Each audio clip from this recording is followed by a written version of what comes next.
چې په کوم معاشرو کې ډایلاګ او مذاکره کېږي هغه قومونه ډېر زغرده پر مخ باندې تګ کوي.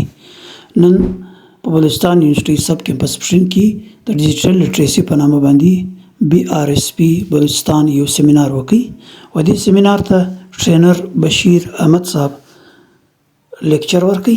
په دې لیکچر کې د وویلې چې د سوشل میډیا استعمال موږ څنګه کوی سلو دنیا د سوشل میډیا د لارې ګټې کوي، کاروبارونه پر کوي، دغه رقم یوټیوب، لینکډ ان، واتساپ او نور داسې چې کوم سوشل میډیا پلیټفارمز دي، ډیجیټل پلیټفارمز دي، پر دې باندې غټ غټ کاروبارونه کېږي.